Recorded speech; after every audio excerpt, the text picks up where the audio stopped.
जब मैंने trading start करी थी तो मैं सोचता था कि कोई ऐसा एक वीडियो मिले जो पूरी नॉलेज दे मेरे को, जिससे कि मैं अगर इन्वेस्टमेंट करना चाहता हूँ, एक अच्छा ट्रेडर बनना चाहता हूँ, तो वो एक वीडियो मेरे लिए सफिशिएंट हो। सो गाइज ये वीडियो मैं आपके लिए लेके आ चुका हूँ, जिसके अंदर आपको बहुत सारी नॉलेज देखने को मिलेगी। ट्रेडिंग प्लान कैसा बनाया जाए, फॉरेक्स ट्रेडिंग क्या होती है, ट्रेडर्स कैसे काम करते हैं, इन्वेस्टमेंट क्या होती है। तो ये एक वीडियो आपके लिए सफिशिएंट है, सारी नॉलेज आपको इसमें मिल जाएगी। तो मेक श्योर कि आप इस वीडियो को पूरा एंड तक देखो और अपने चैनल को सब्सक्राइब करो।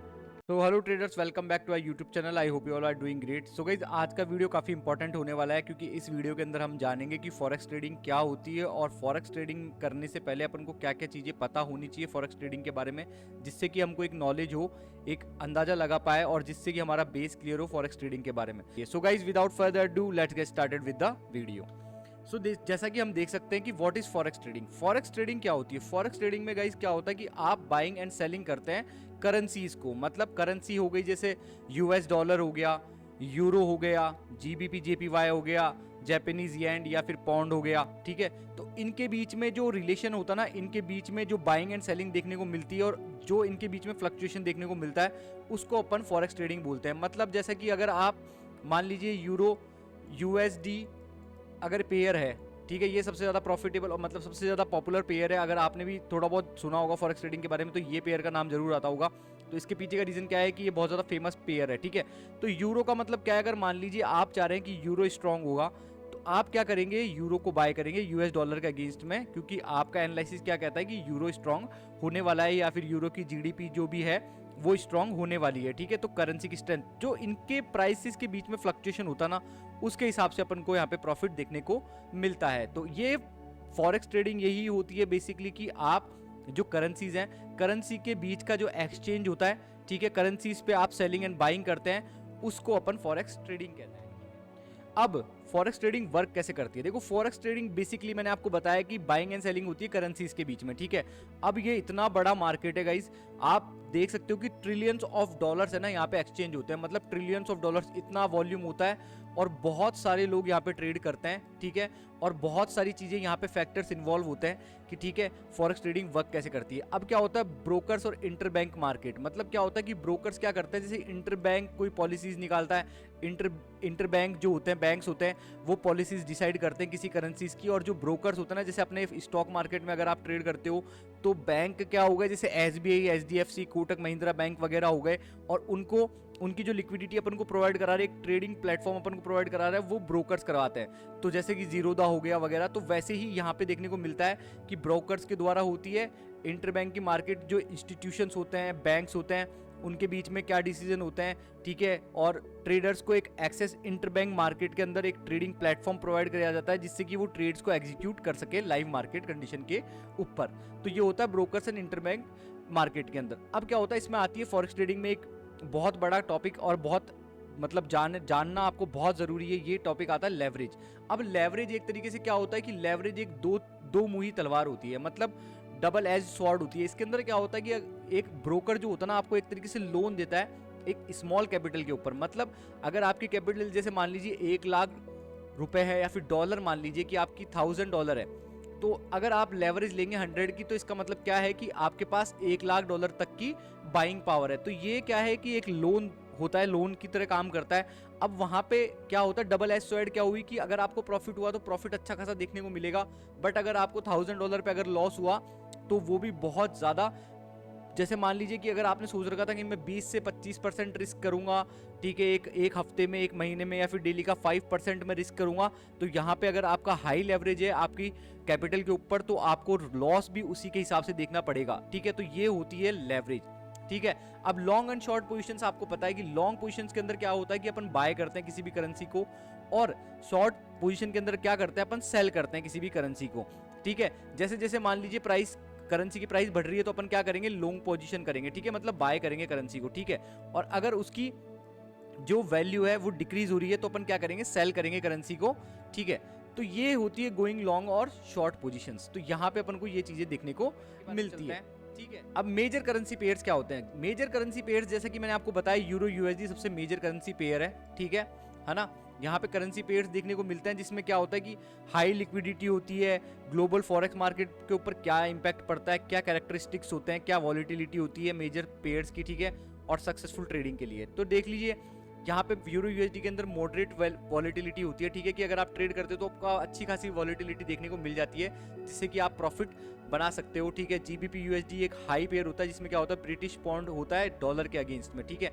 तो यहाँ पे एक हाई वॉलेटिलिटी पेयर होता है। ये यूएसडी जेपीवाई होता है, मतलब यूएस डॉलर होता है जापानीज येन के अगेंस्ट में, तो यहाँ पे एक हाई वॉलेटिलिटी पेयर हो गया। ये यूएसडी सीएचएफ हो गया, मतलब US dollar against Swiss franc, तो यहाँ पे एक लो वॉलेटिलिटी पेयर होता है ये, ठीक है।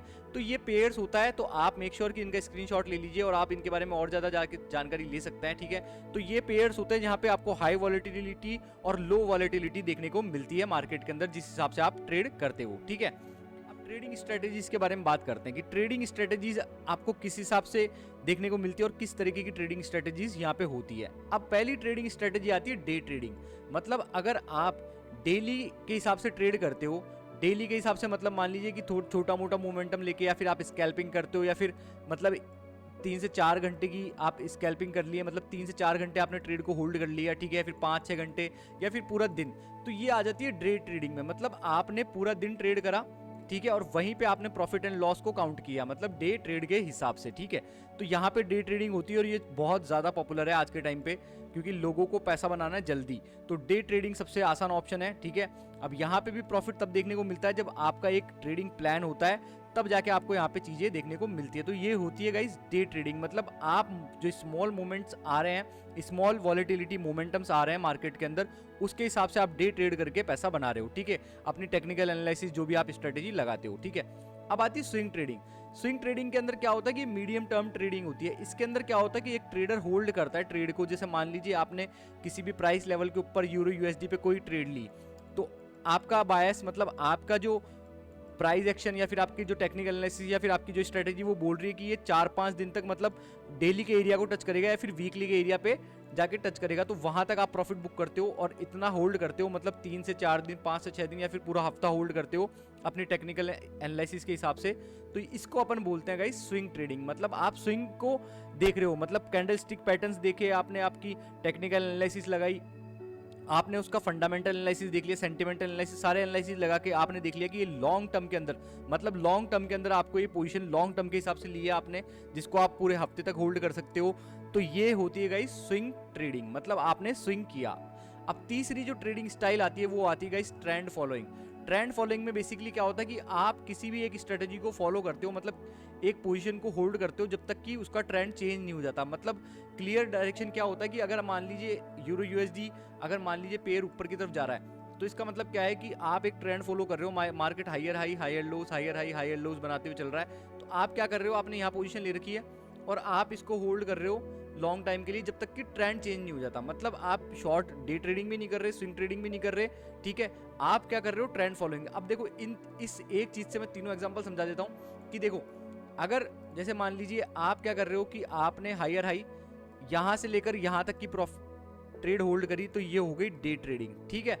उसके बाद में मार्केट ने हायर लो बनाया, फिर हायर हाई बनाया, तो ये जो स्विंग पूरा आपने कैप्चर करा ना, ये लो से यहां तक हाई तक, ये हो गई आपकी स्विंग ट्रेडिंग।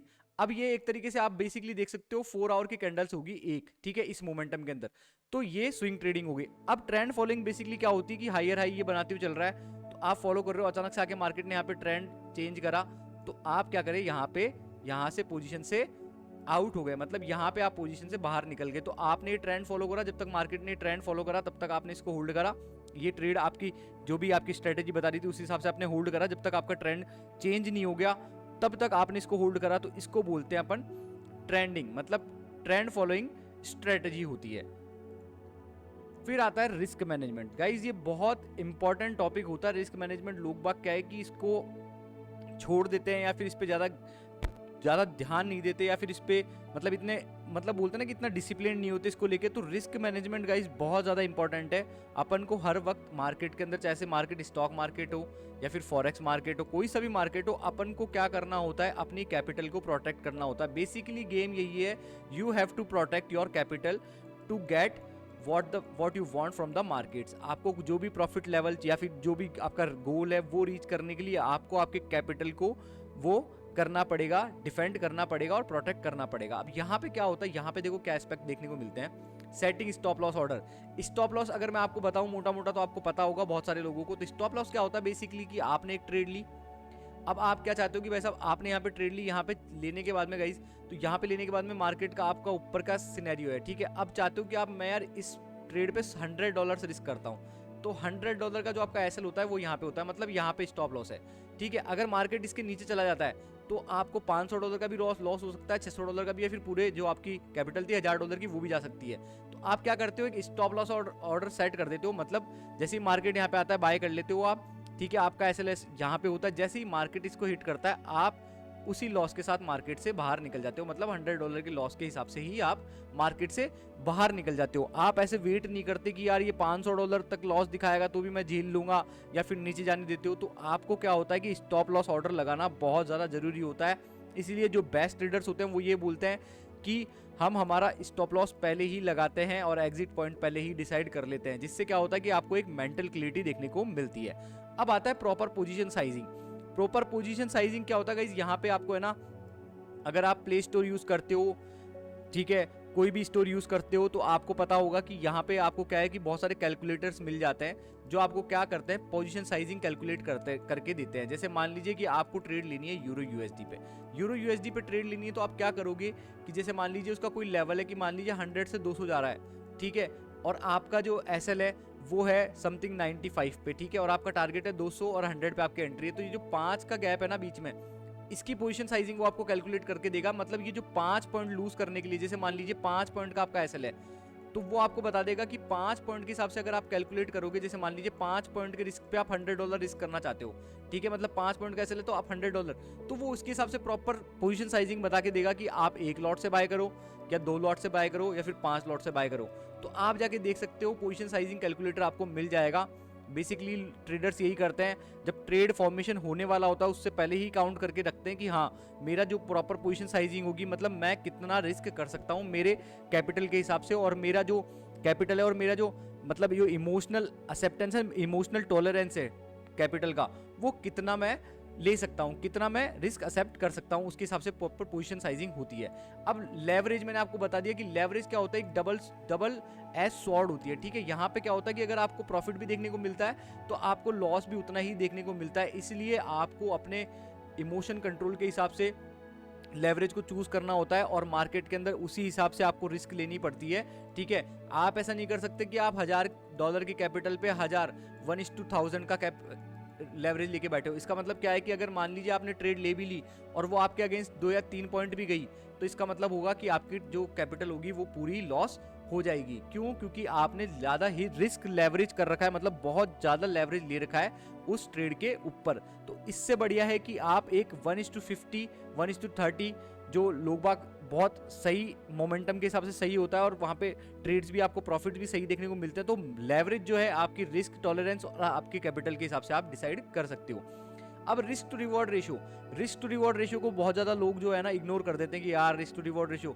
गाइस, ये रिस्क टू रिवॉर्ड रेशियो आज एक दिन में प्ले नहीं करेगा, ये प्ले करता है कब ये प्ले आउट करता है, जब आप क्या करते हो 3 से मतलब एक महीने से लेकर 2 महीने का जो गैप होता है ना उसके बीच में ट्रेड देखते हो। मतलब अगर मान लीजिए आपने पूरे हफ्ते में 10 ट्रेड ली, पूरे महीने में मान लीजिए पूरे मंथ में 10 ट्रेड ली, ठीक है, और आपका रिस्क टू रिवॉर्ड रेशियो क्या था, 1:2 ideal risk to reward ratio है कि मतलब इतना तो होना ही चाहिए, ठीक है, 1:2। मतलब आप अगर मान लीजिए $100 रिस्क कर रहे हैं, तो जब भी आप गेन कर रहे हैं ना, जिस भी ट्रेड में आप गेन कर रहे हैं वहां पे क्या कर रहे हैं आप $200 गेन कर रहे हैं। तो इसका मतलब क्या हुआ कि अगर आप 50-50 भी हो गए, मतलब मान लीजिए 50, मतलब 5 ट्रेड आपकी लॉस और 5 ट्रेड प्रॉफिट में भी होगी, तो भी आप क्या होगे, प्रॉफिटेबल होगे, मतलब आपको 5% का गेन देखने को मिलेगा वहां पे, ठीक है, मतलब $500 फिर भी आप प्रॉफिट में होंगे, ठीक है। अगर मान लीजिए आपका 1:2 भी है, तो आप अगर मान लीजिए 7-8 ट्रेड भी आपकी लॉस आती है, तो भी आप 2 या 3% ही लॉस में होंगे, ठीक है। आप ये नहीं कर सकते कि आप क्या कर रहे हैं एक ट्रेड में। तो ये क्या होता है कि रिस्क टू रिवॉर्ड रेशियो अपन को एक सर्टेन पे मतलब डिफाइन करके रखना होता है कि इतना तो मैं लूंगा ही लूंगा, मतलब इतना रिस्क टू रिवॉर्ड रेशियो मेरी किसी भी ट्रेड में अगर मैं एंटर करता हूं तो मेरा पहला क्राइटेरिया होता है कि भाई साहब मेरे को 1:3 की ट्रेड मिल रही है तो ही मैं लूंगा। ऐसा नहीं कि मैं एक ट्रेड 1:1 की ले रहा हूँ, एक ट्रेड 0.5:1 रिस्क टू रिवॉर्ड की ले रहा हूँ, ठीक है, और एक ट्रेड ले रहा हूँ मैं 1.1 की ले रहा हूँ, 1.2 की ले रहा हूँ। तो ऐसा नहीं गाइस, आपको risk to reward ratio proper follow करना पड़ेगा, ठीक है।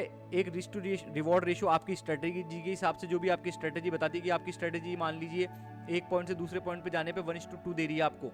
तो यही आपको फॉलो करना होगा, इसको आप बीच में ब्रेक नहीं कर सकते। क्यों? क्योंकि लॉ ऑफ लार्ज नंबर तभी प्ले करेगा आपके फेवर में जब आप रिस्क टू रिवॉर्ड रेशियो को डिसाइड करते हो, आपने रिस्क को डिसाइड करते हो और उसको एक मतलब प्रॉपर टाइम तक फॉलो करते हो कि हाँ, अगर आप लॉस कर रहे हो तो $100 लॉस कर रहे हो या फिर $10 लॉस कर रहे हो, $20 लॉस कर रहे हो, मतलब एक डिफाइंड रहना चाहिए वो एक लेवल पे उसकी वो नहीं होनी चाहिए कि कल को आप एक ट्रेड में तो $100 लॉस कर लिया, ठीक है, 1:2 तो आपका रिस्क टू रिवॉर्ड रेशियो, एक ट्रेड में आपने $100 रिस्क कर दिया और अगली ट्रेड में क्या करा आपने, अगली ट्रेड में $500 रिस्क कर दिया। वो गाइज वो बिल्कुल भी सही नहीं है ट्रेडिंग के हिसाब से, वो एक तरीके से गैम्बलिंग हो जाती है। तो आप यहाँ पे क्या कर सकते हो, एक रिस्क टू रेशियो डिसाइड करो कि भाई साहब अगर मैंने कोई ट्रेड ली है तो अगर मैं $100 रिस्क कर रहा हूँ तो कम से कम मैं $200 गेन करूंगा ही करूंगा वहाँ पे। तो आपकी एक्यूरेसी 50-50% भी होगी तो भी आप प्रॉफिटेबल होगे, इससे ज़्यादा क्या चाहिए, ठीक है। तो ये रिस्क टू रिवॉर्ड रेशियो यहाँ पे अपन को ये चीज़ें देखने को मिलती है। अब आ जाते हैं अपन फॉरेक्स ब्रोकर के ऊपर। तो फॉरेक्स ब्रोकर ढूंढना एक बहुत बड़ी मतलब वो होती है इंडिया के अंदर, ठीक है। फॉरेन एक्सचेंज के अंदर बाहर तो बहुत सारे ब्रोकर्स देखने को मिल जाते हैं जो रेगुलेटेड है। अब मेरे से कई लोग बाग पूछते हैं कि यार कौन सा फॉरेक्स ब्रोकर चूज करें, कौन सा फॉरेक्स ब्रोकर सही है। तो देखो गाइज, मैंने दोनों यूज़ करे हैं अभी तक, जो मेरे को इंडिया के अंदर पता है और जो मैंने यूज़ करे हैं उनके बारे में बता देता हूँ मैं। बाहर के तो बहुत सारे होते हैं, ठीक है। तो यहाँ पे OctaFX मैंने चूज़ करा था, जिसका आपने नाम सुना होगा, IPL वगैरह में किसी भी क्रिकेट लीग के अंदर ये आता था बीच में, OctaFX ट्रेडिंग। बहुत सारे क्रिकेटर्स भी इसको सपोर्ट करते थे, ठीक है। और एक आता है एक्सनेस। तो देखो मैंने OctaFX ट्राई करा। यहाँ पे क्या होता है गाइस, यहाँ पे जो ये जो स्प्रेड्स हैं, देखो अब स्प्रेड्स मैं आपको बता देता हूँ, ठीक है। पहले तो आप ये देख लो कि आपका जो रेगुलेशंस है ना, रेगुलेशंस अगर रेगुलेटेड है तो कोई दिक्कत नहीं है। अब देखो रेगुलेटेड तो कोई भी नहीं होगा, ठीक है। अगर इंडिया के लॉस के हिसाब से देखें तो रेगुलेटेड कोई भी ट्रेडिंग प्लेटफॉर्म नहीं है। बट फिर भी अगर आप देखना चाहते हो तो यहाँ पे क्या होता है, ये ट्रेडिंग प्लेटफॉर्म पे आपको लिक्विडिटी प्रोवाइड कराता है, मतलब आपको ट्रेड एग्जीक्यूशन प्रोवाइड कराता है। जैसे क्या हो गया MT4। अब ये MT4 क्या होता है, जैसे गाइस जीरोधा है, जीरोधा का खुद का इंटरफेस है, बट आप क्या करते हो, ट्रेडिंग व्यू पे जाके अपनी ट्रेड को एनालिसिस करते हो ना, वैसा ही सिनेरियो यहाँ पे होता है कि आप ये एक तरीके से MT4 आपका जीरोधा का, ठीक है, वो हो गया जहाँ पे आप ट्रेड्स को देखते हो कि कितना प्रॉफिट चल रहा है, कितना लॉस चल रहा है। MT4 और MT5 दो वर्जन आता है गाइस ये, ठीक है। यहाँ पे आपके जाके आप ट्रेड मैनेज करते हो। और दूसरा ट्रेडिंग व्यू, जहाँ पे आप जाके अपने ट्रेड्स को देखते हो कि कहाँ पे आपका सेटअप बन सकता है और कहाँ पे आपको ट्रेड देखने को मिल जाएगी। तो ये ट्रेडिंग प्लेटफॉर्म्स की मदद से आपको लिक्विडिटी प्रोवाइड कराई जाती है बाय द ब्रोकर्स, ठीक है। तो यहाँ पे देखो स्प्रेड का गेम आता है। अब स्प्रेड क्या होता है, अब आप बोलोगे स्प्रेड क्या होता है। स्प्रेड देखो सिंपल सा होता है कि फॉरेक्स ट्रेडिंग के अंदर 2 लाइंस का गैप होता है, ये 2 लाइंस होती है, ठीक है। कई ट्रेडर्स ऐसे होते हैं, मतलब कई ब्रोकर्स ऐसे होते हैं जिनके बीच में स्प्रेड सिर्फ 1 लाइन का होता है। वहां पे क्या होता है कि आपको एक एडिशनल चार्जेस देने होते हैं, मतलब आप एक एडिशनल पेमेंट करो या फिर आपकी ब्रोकरेज दो। जैसे मान लीजिए कि एक लॉट आपने ट्रेड करा यूरो USD का, तो वहां पे आपको क्या करेगा, $2 से $3 पहले ही कट हो जाएंगे, चाहे आप प्रॉफिट में हो या लॉस में हो। जैसे जीरोधा 20 रुपए लेता है बाय एंड सेल के, तो वैसे, ठीक है। तो ये क्या होता है कि 2 लाइंस होती है। जैसे मान लीजिए कि यहाँ पे ये कैंडल स्टिक पैटर्न फॉर्म हो रहा है, आपने ट्रेड ली, तो ये 2 लाइंस होती है। इस 2 लाइन के बीच के गैप को स्प्रेड बोलते हैं। ये हमेशा चलती रहती है, मतलब हर ब्रोकर की अलग अलग होती है कि किसी का गैप ज़्यादा देखने को मिलेगा। जैसे अब ये बता रखे ना कि 1 पिप मतलब 1 पॉइंट का आपको गैप देखने को मिलेगा, कि मान लीजिए 1 पॉइंट का गैप ये है, तो आप ट्रेड लेंगे। जैसे आपकी ट्रेड यहाँ पे एग्जीक्यूट हो गई, तो जब ये 2 लाइनें, जैसे मान लीजिए कि आपकी ट्रेड यहाँ एग्जीक्यूट हुई है, जब ये 2 लाइनें आपकी ट्रेड के ऊपर जाएगी तब जाके आपको प्रॉफिट दिखाना शो करेगा, ठीक है, मार्केट। अगर ये दोनों लाइन मान लीजिए आपकी ट्रेड के बीच में, जैसे आपकी ट्रेड यहाँ एग्जीक्यूट हुई है, यहाँ पे एक ऊपर लाइन है एक नीचे लाइन है, तो अभी भी क्या होगा कि आपको लॉस में दिखाएगा। जब ये दोनों लाइनें ऊपर बढ़ना स्टार्ट करेगी तब जाके आपको प्रॉफिट शो होना स्टार्ट होगा। तो ये क्या होता है कि 1 पिप का स्टॉप लॉस देखने को मिलता है, मतलब स्प्रेड जो होता है वो 1 पिप का देखने को मिलता है। 1 पिप का मतलब हो गया कि 1 पॉइंट का आपको स्प्रेड देखने को मिल रहा है। अब यहाँ पे बता रखा है कि 0.5 का आपको एक्सनेस में देखने को मिलता है। तो 0.5 का मतलब क्या हो गया, ये लाइन यहाँ पे कट हो जाएगी। मतलब जैसे मान लीजिए एक्सनेस का ये 1 पिप का वो है स्प्रेड है, ठीक है, तो वहीं पे एक्सनेस का क्या होगा, ये कि 0.5 का स्प्रेड है, ठीक है। तो कई ब्रोकर्स ऐसे होते हैं जो फॉरेन के ब्रोकर्स हैं, जहाँ पे अक्सर देखा गया है कि यार वहाँ पे क्या होता है कि मतलब ये वेरी करता है, ये ब्रोकर के हिसाब से वेरी करता है कि ब्रोकर जो आपको लिक्विडिटी प्रोवाइड करा रहा है उनका स्प्रेड कैसे काम कर रहा है और वो क्या कर रहे हैं। अब एक्सनेस में आपको एक चीज देखने को मिलेगी, अगर आप एक्सनेस यूज करते हो या फिर यूज करोगे, तो वहाँ पे क्या होता है कि आपको एक ऑप्शन देता है वो कि प्रो लेवल के ट्रेडर हो या फिर जो भी, मतलब 2-4 ऑप्शंस होते हैं। तो उसमें क्या होता है कि वो स्प्रेड्स भी लिखे हुए रहते हैं कि आपको स्प्रेड कितना देखने को मिलेगा। अगर आप रो ट्रेडिंग करते हो, जैसे $500 से कम का आपका अकाउंट है, तो वहाँ पे आपको स्प्रेड देखने को मिलेगा 1 पिप का, ठीक है। अब $500 से ज़्यादा से $1000 से ट्रेडिंग करते हो तो वहाँ पे आपको $0.5 का देखने को, मतलब 0.5 पिप का देखने को मिलेगा। और ज़्यादा ट्रेड मतलब अगर आप कमीशन देते हो तो वहाँ पे क्या होगा 0.01 का, मतलब बहुत कम, एक सिंगल लेयर की लाइन ही होगी जो स्प्रेड की तरह काम करेगी। ठीक है, तो ये ब्रोकर्स के हिसाब से वेरी करता है, तो ये आप चीज़ें जाके देख सकते हो।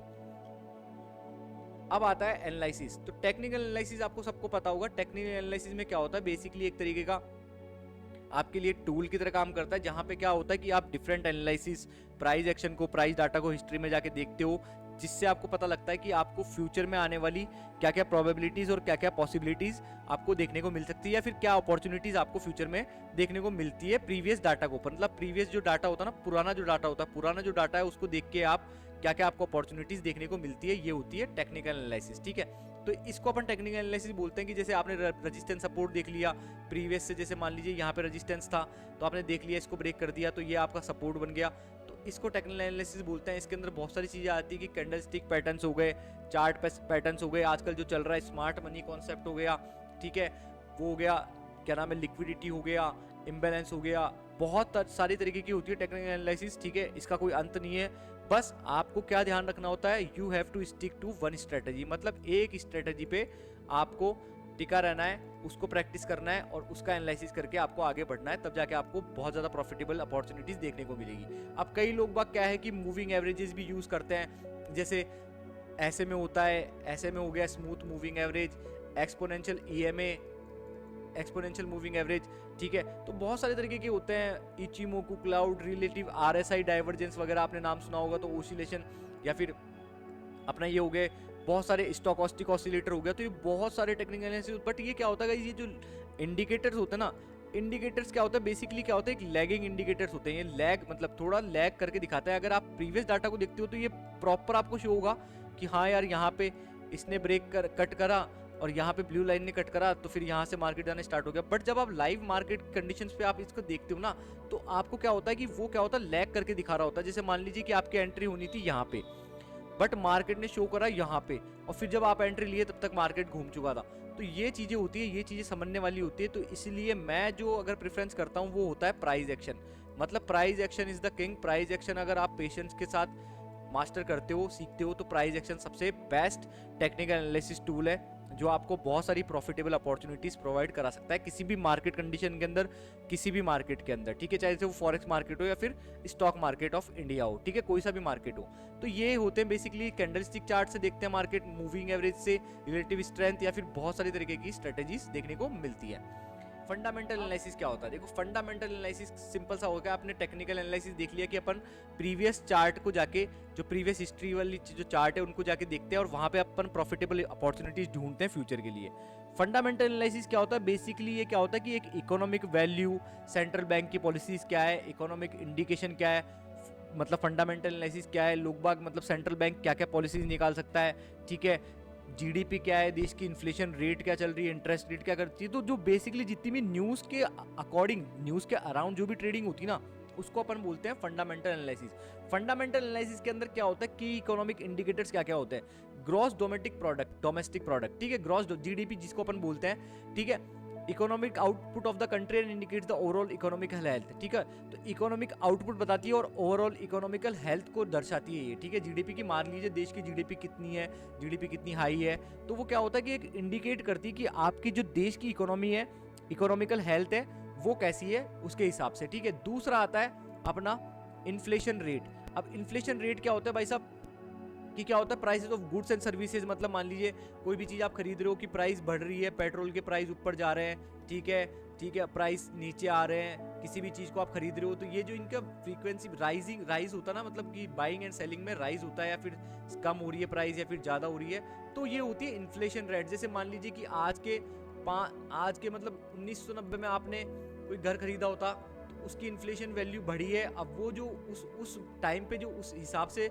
अगर आपको देखने को मिलता है, जैसे मान लीजिए आपने 1000 रुपये में 100 गज जमीन खरीदी थी, तो आज के टाइम पे कई एरियाज के हिसाब से, वैसे तो देखा जाता तो एरियाज के हिसाब से होता है, तो वो आज के हिसाब से आपको देखने को मिलेगा 10 लाख 20 लाख। तो ये देख लिए, ये इन्फ्लेशन रेट देखने को मिलती है। ठीक है, अब आती है इंटरेस्ट रेट। इंटरेस्ट रेट क्या होती है, ये क्या होता है, बोरोइंग पावर, मतलब आप कितना खरीदते हो, कितना बोरो करते हो बैंक से, कितना लोन लेते हो, उस पर इंटरेस्ट रेट कितनी लगेगी। मान लीजिए पहले की जो इंटरेस्ट रेट थी वो 2% थी, 1% थी, अब आने वाले टाइम में 3% हो गई। तो ये इंटरेस्ट रेट का इंक्रीज हो गया लोन डिस्ट्रीब्यूशन में, लोन बोरोइंग के अंदर, या फिर हाउस लोन, ठीक है, जिस भी लोन में आप देखते हो उसके अंदर। अब आता है एम्प्लॉयमेंट डाटा। किसी भी कंट्री का एम्प्लॉयमेंट डाटा क्या है कि भाई साहब वहाँ पे लेबर कितनी है, कितने लोगों को जॉब्स मिली, कितने लोग अभी भी क्या है कि जॉब लेस है, ठीक है, कितने लोगों की जॉब्स गई।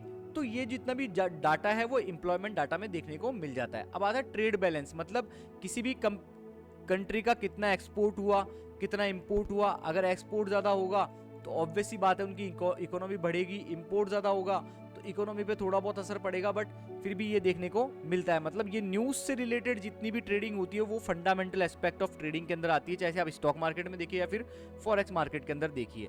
अब इसको देखने के लिए अगर मैं आपको सबसे बेस्ट टूल बताऊं, तो अगर फॉरेक्स के हिसाब से बताऊं तो आप जाके सर्च कर सकते हैं माय फॉरेक्स फैक्ट्री।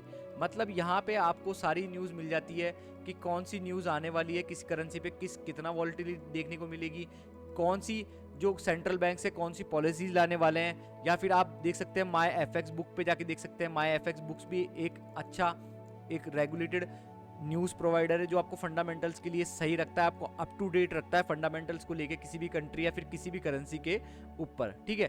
तो गाइज यही होता है, इन चीज़ों को अपन इंडिकेट करके, इन चीज़ों का अंदाजा लगा के एक फंडामेंटल एनालिसिस बना सकते हैं किसी भी करेंसी, किसी भी कंट्री के ऊपर। और उसके हिसाब से अगर अपन टेक्निकल एनालिसिस को जोड़ दें, मतलब ये दोनों चीज़ें जब बेस्ट काम करती है, जब आप फंडामेंटल एनालिसिस मान लीजिए कि आपका स्ट्रेटेजी बोल रही है कि यूरो यूएसडी क्या है, यूरो यूएसडी बाय करने की आपने पोजीशन बना रखी है, मतलब लॉन्ग की। अब फंडामेंटल्स क्या आ रहे हैं कि यूरो के हिसाब से फंडामेंटल्स आ रहे हैं कि यूरो की जो करेंसी है वो इंक्रीज होगी, यूरो की जो जीडीपी है, मतलब जो लंदन वगैरह यूरोप की जो जीडीपी है वो इंक्रीज होगी, ठीक है, इन्फ्लेशन रेट कम हो रही है, ठीक है। तो ये जो चीज़ें अगर इसके हिसाब से आएगी तो क्या होगा कि यहाँ पे आपका टेक्निकल भी काम करा और आपका फंडामेंटल भी काम करा, तो वहाँ पे एक अच्छा खासा मार्केट में एक मोमेंटम देखने को मिलता है। तो गाइस बेसिकली क्या होता है कि जो प्रोफेशनल ट्रेडर्स होते हैं ना, जो मतलब अच्छी ट्रेडिंग करते हैं, वो कभी कभार इन चीज़ों पे रिस्क लेते हैं, क्योंकि यहाँ पे क्या होता है वॉल्यूम बहुत ज़्यादा हो जाता है। और फंडामेंटल जब न्यूज़ आती है तो इसका मैं आपको एक और रीज़न बताता हूँ कि जो स्प्रेड मैंने आपको बताया था कि 1 पिप का होता है,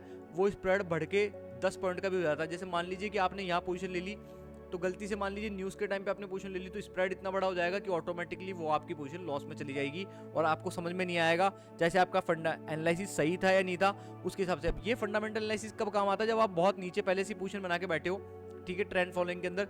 अब मार्केट की न्यूज़ यहाँ पे आई, आपकी पोजीशन यहाँ पे, अगर आपका यहाँ पे इतना बढ़ता भी है ना स्प्रेड, इतना पिप का स्प्रेड बढ़ता भी है ना 10 पॉइंट का, 5 पॉइंट का, तो आपको कोई फर्क नहीं पड़ता, मार्केट आपको अच्छा खासा मूव देके जाएगा। तो ये फंडामेंटल एनालिसिस होती है मार्केट के अंदर, ठीक है।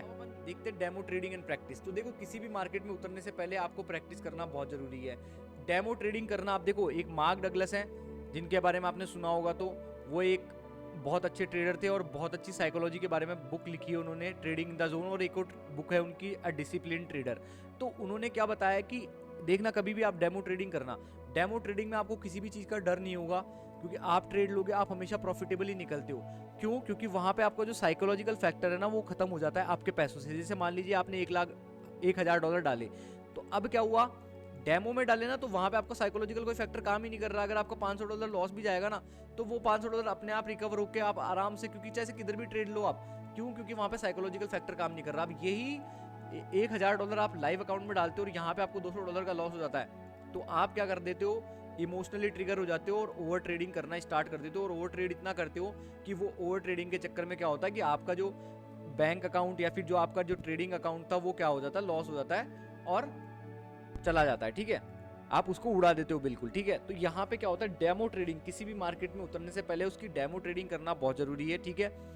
अब डेमो ट्रेडिंग को आपको साइकोलॉजी डेवलप करने के लिए, और मार्क डगलस ने ये बात कही है कि जो आप बेस्ट ट्रेडर बनना चाहते हो ना, वो आपका वो वाला ट्रेडर है जो डेमो ट्रेड करता है। समझ रहे हो बात? आप देखना डेमो ट्रेड में आप $1,000 से $1,00,000 भी बना लोगे, $2,00,000 भी बना लोगे, तो यही एक कंसिस्टेंट सक्सेसफुल ट्रेडर होता है जो आप बनना चाहते हो। जो ये डेमो ट्रेड करता है वही कंसिस्टेंट सक्सेसफुल होता है। क्यों? क्योंकि वहां पे कोई इमोशनल फैक्टर आपके साथ इन्वॉल्व नहीं रहता।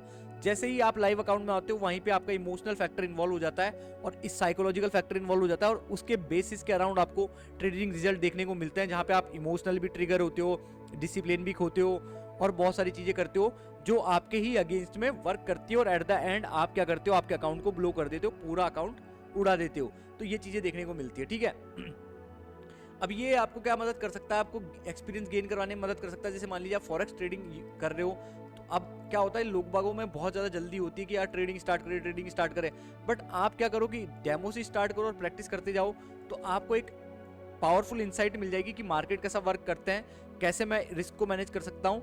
तो ये चीज़ें आपको देखने को मिल जाएगी। तो ये चीज़ें आप डेवलप कर सकते हो। Tip for effective practice and learning, demo account को आपको एक रियल मनी के साइकोलॉजिकल एस्पेक्ट के हिसाब से वो करना है, ठीक है। क्योंकि अगर आप 2-3 महीने, देखो सिंपल सा फैक्ट आपको मैं बताता हूँ, अगर मान लीजिए आप अगर ट्रेडिंग करना है, ठीक है, आप अगर फालतू की चीज़ों को साइड में रख दो, फालतू की नॉइस को, तो आप अपने मन की सुनो।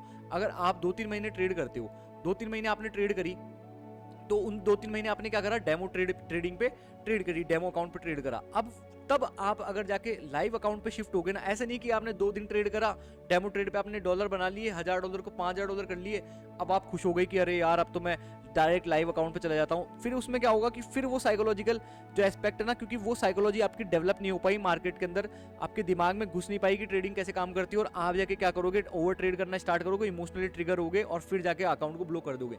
तो आप क्या कर सकते हो कि as a real account treat करो इसको, और इसको 2-3 महीने कम से कम प्रैक्टिस करो, फिर उसके बाद में आप लाइव अकाउंट पे शिफ्ट हो सकते हो, ठीक है, उस साइकोलॉजी के हिसाब से। अब यहाँ पे आपको एनालाइज कर सकते हो, आप इवेल्यूएट कर सकते हो कि आपकी जो स्ट्रेटेजी है वो वर्क करती नहीं करती, आपकी स्ट्रेंथ क्या है, आपकी वीकनेस क्या है ट्रेडिंग स्ट्रेटेजी की, ठीक है। डिफरेंट ट्रेडिंग स्ट्रेटेजीज के साथ आप एक्सपेरिमेंट कर सकते हो, रिस्क मैनेजमेंट टेक्निक्स को फॉलो कर सकते हो, ठीक है, और देख सकते हो कि आपके हिसाब से क्या वर्क करता है। क्योंकि अगर आप लाइव अकाउंट पे $1000 लगा के अगर आप करके देखोगे, तो आपको क्या होगा कि ये सीखने में ही वो $1000 वापस चले जाएंगे। तो लोग बोलते हैं ना कि मार्केट एक फीस लेता सिखाने की, तो वो फीस अगर आप डेमो ट्रेड करके करते हो तो आपका बहुत अच्छा होगा। क्योंकि आपको क्या होगा, यहाँ पे डिसिप्लिन होना पड़ेगा। डिसिप्लिन इन द सेंस कि आपको एक डेमो अकाउंट को एक रियल अकाउंट में विश्वास करना है, कि मतलब बिलीव करना है, अपने आप को बिलीव दिलाना है कि यही मेरी ट्रेडिंग है, इससे मैं बहुत सारा पैसा बना सकता हूँ, ठीक है। सब पैसा बनाना है, मैं बहुत सारा पैसा बना सकता हूँ अगर मैं 2-3 महीने कंसिस्टेंटली इस पे proper as a live account की तरह काम करूँ और बहुत अच्छे से इसको लूँ, तो मैं बहुत अच्छा पैसा बना पाऊंगा लाइव अकाउंट से भी। क्योंकि मेरा एक साइकोलॉजिकल फैक्टर मार्केट से खत्म हो जाएगा, जो पैसे को लेके जो मेरा इमोशनल अटैचमेंट है वो हट जाएगा, ठीक है।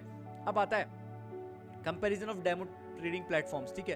तो आप क्या कर सकते हो यार, देखो मेटा ट्रेडर 5 हो गया, ठीक है, मेटा ट्रेडर 5 वगैरह हो गया। ये भी क्या होता है, जब आप अकाउंट बनाते हो तो आपका एक डेमो अकाउंट आपको बना के देते हैं। तो आप जाके क्या करते हो, मेटा ट्रेडर 5 पे जाओ और मेटा ट्रेडर 4 पे जाओ। जैसे आप लॉग इन करोगे तो आपका एक डेमो अकाउंट बना के देंगे, वो $1,00,000 या फिर $2,00,000 का जो भी है, उस पे आप ट्रेड करना स्टार्ट करो, ठीक है। वहां पे एक ट्रेड करना स्टार्ट करो तो आप क्या होगे, यूजर फ्रेंडली भी बनोगे कि ये इंटरफेस कैसे काम करता है, कि यहाँ पे भाई साहब करेंसी कैसे काम करती है, कि स्प्रेड क्या होता है, ठीक है। करेंसी मतलब ये जो फंडामेंटल्स होते हैं, तो ये कितना इंपैक्ट डालते हैं, कितना पॉइंट्स का मूव देखे जाते हैं, क्या क्या मूवमेंट होते हैं मार्केट के अंदर, और मेरी स्ट्रेटेजीज कैसे काम करती है, कितना मैं रिस्क टॉलरेंस कर सकता हूँ। तो ये चीजें आपको सारी चीजें समझ में आएगी जब आप डेमो ट्रेड को एज ए नॉर्मल अकाउंट करोगे और प्रैक्टिस की तौर पे उसको देखोगे, ठीक है। अब आता सबसे मेन इंपॉर्टेंट टॉपिक आता अपना डेवलपिंग है ट्रेडिंग प्लान। ये सबसे इंपॉर्टेंट टॉपिक है, क्योंकि गाइज आदमी वही डेवलप करता है ट्रेडिंग प्लान को जो एज अ बिजनेस लेता है। जो गैम्बलिंग लेता है वो कभी भी लिख के अपने रूल्स नहीं बनाएगा, अपने जो ट्रेडिंग प्लान है उसको नहीं बनाएगा। क्यों नहीं बनाएगा, क्योंकि वो एज ए गैम्बलिंग ले रहा है, उसके पास कोई आउटलाइन नहीं है उसको गाइड करने के लिए। तो developing a trading plan is a very crucial and very important step for a traders journey, ठीक है। तो बहुत ज्यादा इंपॉर्टेंट स्टेप है। अब देखो यहाँ पे क्या होता है, आपको 4-5 चीजें ध्यान में रखनी होती है। सेटिंग गोल, मतलब मान लीजिए कि आपने $1000 डाले, तो आपका पहला गोल था। अब आप डायरेक्ट ये गोल नहीं बना सकते कि यार मैं 1 महीने में इस $1000 को $1,00,000 बना लूंगा। ये क्या है कि रिलेवेंट नहीं है, ठीक है। ये क्या अचीवेबल होगा, बट ओवर द टाइम जब आप एक्सपीरियंस गेन कर लोगे तब की बात है ये, कि आपने एक्सपीरियंस गेन कर लिया, फिर एक्सपीरियंस आपको आ गया, मंडी से डिटैचमेंट हो गया, हट गई आपकी, पूरा मतलब साइकोलॉजिकल क्लियर हो गए आप, फिर आपने $1000 पे लेवरेज लेके 1000, तो फिर आप ऐसे बन सकते हो, ठीक है। बहुत सारे यूट्यूब पे बहुत सारे ट्रेडर्स है अच्छे जो करते हैं, ठीक है, फ्लिप करते हैं अकाउंट्स को, बट वो आपका अभी गोल नहीं होना चाहिए। आपका गोल क्या होना चाहिए कि मैं $1000 डाल रहा हूँ, मैं $1000 पे मान लीजिए मेरे को बेसिकली टारगेट है कि मेरे को 1 महीने का सिंपल सा $200 बनाना है। तो $200 क्वाइट अचीवेबल है आपके हिसाब से, अगर आप स्टार्ट कर रहे हो जर्नी को।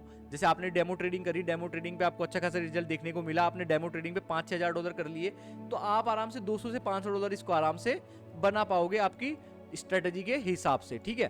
तो आपको गोल सेट करना है कि कितना आपको अचीव करना है। अब defining a risk tolerance, second point आता है डिफाइनिंग अ रिस्क टॉलरेंस। अब यहाँ पे क्या होता है कि अंडरस्टैंड करना रिस्क को, मतलब जैसे मान लीजिए मैंने बता रहा हूँ, मैं आपको $1000 के हिसाब से देख रहा हूँ, ठीक है, आप जितना भी डालो उसके हिसाब से देखना। $1000 के हिसाब से एक बेसिक एग्जांपल लेके चल रहे हैं पर $1000 की आपकी कैपिटल है, ठीक है। अब क्या हो रहा है, जैसे मान लीजिए आप ट्रेड पर ट्रेड पे $10 से $20 रिस्क कर रहे हो, तो आपको क्या हो रहा है कि कोई दिक्कत नहीं हो रही, क्योंकि $10 से $20 में आपकी साइकोलॉजी बिल्ड हो चुकी। बट वहीं पे किसी ट्रेड पे आप क्या करते हो, आप क्या करते हो, $100 रिस्क कर देते हो। अब क्या होता है कि आप क्या होता है, दूसने लग जाते हो कि अरे यार, होप ट्रेडिंग में चले जाते हो कि अरे यार होप कर रहा हूँ कि यार भगवान ये यहाँ से चला जाए वहाँ से चला जाए। क्यों? क्योंकि आपने क्या है कि एक तो आपकी साइज से ज़्यादा रिस्क टॉलरेट, मतलब रिस्क टॉलरेंस नहीं थी आपको $100 की, फिर भी आपने रिस्क ले ली।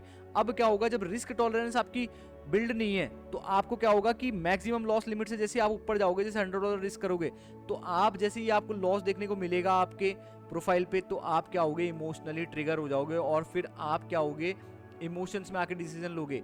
आप क्या है कि आपका पहला बेसिकली क्या था, जैसे मान लीजिए आपने यूरो यूएसडी पे ट्रेड ली थी, यूरो यूएसडी पे ट्रेड करके आपने $100 बनाए थे, बट अगली ट्रेड में आपने क्या करा, $200 का रिस्क कर लिया। अब मार्केट क्लियरली आपको सिग्नल दे चुका है आपकी स्ट्रेटेजी के हिसाब से कि मार्केट का मूव ऊपर की तरफ जाएगा।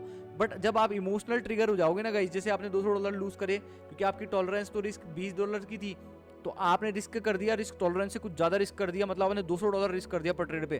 तो अगर आपको क्लियर भी होगा ना, क्लियर इंडिकेशन भी दे रहा होगा मार्केट कि ऊपर जाएगा, तो आप उस वाली जो इन्फॉर्मेशन को ब्लॉक कर दोगे और उसके अगेंस्ट में ट्रेड करने लग जाओगे। फिर ऐसे ट्रेड करते करते करते करते जो आपका $1000 का अकाउंट था ना गाइस, ये आ जाएगा माइनस के अंदर और ये पूरा अकाउंट ब्लो हो जाएगा। तो ये रिस्क टॉलरेंस डिफाइन करना बहुत जरूरी है कि किस, मतलब मान लीजिए $10 आप लूज करने में कोई दिक्कत नहीं हो रहा आपको, फिर आप वेट कर रहे हो अगली ट्रेड अपॉर्चुनिटी का आने का, तो वो आपकी एक रिस्क टॉलरेंस है कि इतना रिस्क आप आराम से ले सकते हो। अगर $50 पे आपको थोड़ा बहुत ऐसे लग रहा है ना, अनईजी फील हो रहा है कि नहीं अरे यार, आपको डर लग रहा है, आपको फियर आ रहा है, ठीक है, तो वहां पे आपको रिस्क हमेशा कट करनी ही पड़ेगी मार्केट से सिंक होने के लिए। तो मार्केट से सिंक होने के लिए आपको हमेशा रिस्क को डिफाइन करना पड़ेगा कि कितनी आपकी रिस्क टॉलरेंस है, ठीक है। अब थर्ड स्टेप पे आता है, अपन आता है स्टेबलाइजिंग ट्रेडिंग रूल्स। अब ये बहुत इंपॉर्टेंट स्टेप है, अगर आप ये फॉलो नहीं करें तो कोई मतलब नहीं है, ठीक है। थर्ड पार्ट के अंदर अपन देखते हैं स्टेबलाइजिंग ट्रेडिंग रूल की, मतलब आपको ट्रेडिंग रूल बनाना। बेसिकली क्या होता है कि आप ट्रेडिंग रूल बनाते हो। ट्रेडिंग रूल का अगर आप मोटा मोटा एक एग्जांपल ले तो आप ये देख सकते हो, जैसे मान लीजिए आपने ये सोच लिया कि मैं 3 ट्रेड्स लूंगा, 3 ट्रेड लूंगा डे की, ठीक है, जिनमें मेरा टोटल रिस्क होगा $60, ठीक है। एक ट्रेड का रिस्क होगा $20, है ना, दूसरी ट्रेड का रिस्क होगा $20, तीसरी ट्रेड का रिस्क होगा $20। अब आप क्या कर रहे हो, 1:2, जब भी आप गेन कर रहे हो $40 गेन कर रहे हो, ठीक है। अब जैसे मान लीजिए कि आपकी पहली लॉस गई, सेकंड लॉस गई, तीसरी लॉस गई, तो आपने क्या रूल बनाया था कि आप उस दिन के लिए बंद कर दोगे ट्रेडिंग को, और ट्रेडिंग को बंद करके नेक्स्ट डे का इंतजार करोगे, नेक्स्ट डे के लिए अपॉर्चुनिटीज को देखोगे, ठीक है। तो ये ट्रेडिंग रूल्स में आता है, मतलब आपकी पोजीशन साइजिंग क्या होगी, आप कितना रिस्क करोगे, ठीक है। $50 से $60 आपका रिस्क लिमिट होगा डेली का, कितना प्रॉफिट आप लेके निकल जाओगे। अब आप इसमें ग्रीड भी नहीं हो सकते कि जैसे मान लीजिए आपका टारगेट था टोटल $50 का, $50 का या फिर $100 का आपका टारगेट था, अब वो 50 या $100 आपने कर लिए ना कवर, तो आप ये भी नहीं बैठे रह सकते कि लो मैं एक और बना लेता हूँ, $200 बन जाएंगे, $300, नहीं, वहां पे भी अपन को निकलना है, ठीक है। तो ये चीजें होती है, बहुत बेसिक चीजें होती है, लोगों को पता है बट लोग बाग फॉलो नहीं करते इस चीज को। तो आपको मैनेजमेंट टेक्निक्स बनानी पड़ेगी, रिस्क टू रिवॉर्ड रेशियो को सेटअप करना पड़ेगा, आपके डेली के रूल्स बनाने पड़ेंगे कि क्या चीज आपके, क्या बिलीफ्स आपको दिक्कत दे रहे हैं, कहाँ पे आपको इमोशनल ट्रिगर हो जाते हो, कितनी, क्यों, क्योंकि 3 ट्रेड लॉस में देखने के बाद में ऑब्वियस सी बात है यार, 3 ट्रेड आपकी बैक टू बैक लॉसेस गई, आप अच्छे खासे मूड में थे, 3 लॉसेस देख के आप क्या होगे, इमोशनल ट्रिगर हो जाओगे। अब अगर आपके पास 2 ही ऑप्शन होता है वहां पे, या तो आप क्या करो कि जो ट्रेडिंग पैनल है उसको बंद कर दो, ठीक है, वहां पे बंद करके वहां से निकल जाओ, और दूसरा ऑप्शन क्या होता है कि आप ट्रेड लेते रहो और अकाउंट को ब्लॉक कर दो। तो इससे बढ़िया आप फर्स्ट ऑप्शन यूज करो ना, जब आपके पास पहला ऑप्शन है, आपने आपके ट्रेडिंग रूल में लिख रखा है कि 3 ट्रेड लॉस होते मैं निकल जाऊंगा मार्केट से, तो वहां से निकल जाओ, सिंपल सी बात। या फिर आपकी 2 ट्रेड प्लस में आई और जैसे ही लास्ट ट्रेड माइनस में आई, तो यहाँ पे भी इमोशनल फैक्टर क्या देखने को मिलता है कि यार 2 ट्रेड तो मेरी प्लस में आ गई थी, प्रॉफिट में आई थी, और 1 ट्रेड मेरी लॉस में आ गई, कैसे आ गई, मैं दोबारा रिकवर करूंगा, क्यों, क्योंकि अभी तो मेरे को $100 दिख गए थे यार, अब मेरे पास $80 ही रह गए प्रॉफिट के। तो बट गाइज इसके पीछे की आप ये साइकोलॉजी देखो ना कि यार आपके पास $80 तो है ना प्रॉफिट में, अगर आपकी $1000 की कैपिटल थी तो $1080 तो हो गई ना वो। तो ये चीज़ को अच्छा समझो ना, आप इस चीज़ को बुरा मत लो ना कि यार चलो $20 गए तो $20 तो गए। आपका ट्रेडिंग रूल क्या कहता था, 3 ट्रेड लेनी है, जैसे 2 प्लस आए तीनों की तीनों प्लस आए, आपने 3 ट्रेड ली, बंद करा और मार्केट से चले गए। तो यहाँ पे होता है कि आपको ट्रेडिंग रूल बनाना बहुत ज़रूरी होता है और उनको फॉलो करना बहुत ज़रूरी होता है। अब अपन बढ़ते हैं अपने next topic, important of discipline and consistency. अब देखो, अब ये जो आपने ट्रेडिंग रूल्स बना लिए, ठीक है, आपने रिस्क को डिफाइन कर लिया, बट आप फॉलो कब करोगे इन चीज़ों को, जब आप डिसिप्लिन्ड होगे। डिसिप्लिन और कंसिस्टेंसी एक की मतलब एक बहुत ज़्यादा ज़रूरी हिस्सा है ट्रेडिंग के पार्ट का, जो आपको सक्सेसफुल ट्रेडिंग की तरफ लेके जाता है और सक्सेसफुल प्रोफेशनल सक्सेसफुल ट्रेडर बनाता है। ठीक है, क्यों? क्योंकि डिसिप्लिन आपको स्टिक करता है कि आप अपने रूल्स को ब्रेक ना करो, अपने ट्रेडिंग प्लान पे करो और अपने सारे रूल्स को फॉलो करो, इमोशनल डिसीजन में ना आओ। क्यों? क्योंकि आप डिसिप्लिन्ड हो। डिसिप्लिन आपको एवरी एस्पेक्ट ऑफ लाइफ में होना पड़ता है ट्रेडिंग के लिए। ऐसा नहीं होता कि जैसे मान लीजिए मार्केट, जैसे अपना लंदन सेशन स्टार्ट हुआ 12:30-1 बजे से और आप उठ रहे हो 4 बजे, आप देख रहे हो, अचानक से देख रहे हो, ट्रेड कर रहे हो और फिर जा रहे हो, फिर लॉस कर रहे हो, कोई मतलब नहीं है। आपने डिसिप्लिन ये है कि सुबह आप जल्दी उठे, आपने विजुअलाइज किया अपने डे को, अपने बिलीव्स को देखा कि मेरे बिलीव्स कौन से हैं, कि क्या मैं ओवर कॉन्फिडेंट फील कर रहा हूँ, क्या कॉन्फिडेंट फील कर रहा हूँ। तो ये बहुत सारी चीज़ें होती है इसमें, जो डिसिप्लिन और कंसिस्टेंसी। अब कंसिस्टेंसी क्या होता है कि कंसिस्टेंटली एग्जीक्यूट करना विदाउट फाइंडिंग और मेकिंग एन एरर। मतलब आप कंसिस्टेंटली किसी चीज़ को, रूल को फॉलो कर रहे हो, तो आप कंसिस्टेंसी क्या है उसकी, कि आज आपके 3 लॉसेज हुए, ठीक है, कल आपके 3 लॉसेज हुए तो कोई दिक्कत नहीं, 3 लॉसेज हुए कोई दिक्कत नहीं, आप कंसिस्टेंटली फॉलो कर रहे हो। क्यों? क्योंकि आपको लॉन्ग टर्म में ये पता है कि यार 1:2 रिस्क टू रिवॉर्ड रेशियो है। अगर मैं 50-50 भी रहा तो मैं प्रॉफिटेबल रहूंगा, मैं 40-50 रहा तो भी मैं प्रॉफिटेबल रहूंगा, मैं 30-50 रहा तो भी मैं मतलब ब्रेक इवनिश टाइप का रहूंगा या फिर प्रॉफिटेबल रहूंगा थोड़ा बहुत। ठीक है, तो ये आपको चीज़ दिमाग में डालनी पड़ेगी, आपको डिसिप्लिन लाना होगा अपनी लाइफ में। ओवरऑल लाइफ में जब आप डिसिप्लिन लेके आओगे तो आपको ट्रेडिंग में डिसिप्लिन देखने को मिलेगा और उस हिसाब से आप वर्क करना स्टार्ट कर दोगे। ठीक है, अब देखो ट्रेडिंग प्लान बनाने के लिए बेसिकली आपको क्या करना है, मैंने बताया आपको ट्रेडिंग प्लान बनाने के लिए आपको क्या करना है, पहले गोल डिफाइन करना है कि जो भी आपकी रिस्क लिमिट है या फिर जो भी आपका एक ट्रेडिंग अपना जो रूल है या फिर जो भी आपकी कैपिटल है, उसके अराउंड आप एक गोल बनाओ कि भाई साहब मेरे को इतना अचीव करना है, मेरे को 2 महीने में इतना मैं इससे अचीव कर पाऊँ तो मैं उस अमाउंट को आगे इंक्रीज करके और उससे ज़्यादा अचीव कर सकता हूँ। तो आपको गोल डिफाइन करना पड़ेगा, रिस्क टॉलरेंस को देखना पड़ेगा कि रिस्क करना पड़ेगा कि भाई साहब मैं $50 भी रिस्क ले रहा हूँ ना डेली की, तो मेरे को कोई दिक्कत नहीं, मेरे इमोशंस प्ले नहीं कर रहे। ठीक है, तीसरा ट्रेडिंग रूल बनाना पड़ेगा कि भाई इतने ट्रेड लेके मैं निकल जाऊंगा, इतने एसएल लेके मैं निकल जाऊंगा, इतना प्रॉफिट लेके मैं निकल जाऊंगा और उसको आपको फॉलो करना है। अब डिसिप्लिन एंड कंसिस्टेंसी आपको वहाँ पे काम आएगी कि डिसिप्लिन एंड कंसिस्टेंसी इन चीज़ों को फॉलो करवाने के आपके काम में आएगी। तो ये चीज़ें आपको ध्यान में रखनी है किसी भी ट्रेडिंग, जो भी आप ट्रेडिंग करते हो, स्टॉक मार्केट की हो गई, फॉरेक्स मार्केट की हो गई, तो ये जो बेसिक एस्पेक्ट्स होते हैं ना गाइज, इनको आपको दिमाग में रखना होता है, जिससे कि आपको एक कंसिस्टेंट सक्सेसफुल ट्रेडर का एक लॉन्ग टर्म व्यू देखने को मिलता है, जिससे आप क्या अच्छी खासी ट्रेडिंग कर पाते हो और इमोशनल डिसिप्लिन में। तो देखो, एक वैन के थार पे एक ट्रेडर है जिन्होंने एक बहुत अच्छी बात कही थी कि आप क्या करो, सिंप्लीफाई करो ट्रेडिंग को, कॉम्प्लेक्सिटी मत कर लेके आओ, कॉम्प्लेक्स मत करो। ठीक है, सिंप्लीफाई करो, आपकी ट्रेडिंग को सिंप्लीफाई करो कि कोई भी अगर पोजीशन आपको प्रॉफिट दे रही है तो उसको थोड़ा होल्ड करो, उसको मैनेज करो। अगर कोई भी ट्रेड आपको लॉस दे रही है तो उसको फटाफट निकालने की कोशिश करो, उसमें ऐसे नहीं रुके रहो कि मार्केट प्रॉपर इंडिकेशन दे चुका कि मार्केट का ट्रेंड चेंज हो गया, बट फिर भी आप सोच रहे हो कि अरे यार एक कैंडल ऊपर आ गई, अब दोबारा ऊपर आ जाएगा, मेरा लॉस रिकवर हो जाएगा, ये वो नहीं। अगर आपको लग रहा है कि नीचे जा रहा है और मार्केट प्रॉपर आपको सिग्नल दे रहा है तो वहां पे आप निकल जाइए। तो गाइस यही कुछ इंपॉर्टेंट एस्पेक्ट्स हैं फॉरेक्स ट्रेडिंग के बारे में कि फॉरेक्स ट्रेडिंग क्या होती है, क्या क्या चीज़ें अपन को चाहिए, और ये बेसिकली जो ये कॉन्सेप्ट डेवलपिंग है ट्रेडिंग प्लान वगैरह जो मैंने आपको बताया, वो हर ट्रेडिंग के लिए इंपॉर्टेंट है, चाहे स्टॉक मार्केट ट्रेडिंग हो, फॉरेक्स ट्रेडिंग हो। सो गाइस ऐसे ही वीडियोस के लिए आप मेरे चैनल को सब्सक्राइब कर सकते हो। तब तक के लिए देखते रहो लिमिटलेस ट्रेडर, मिलते हैं अगले वीडियो में।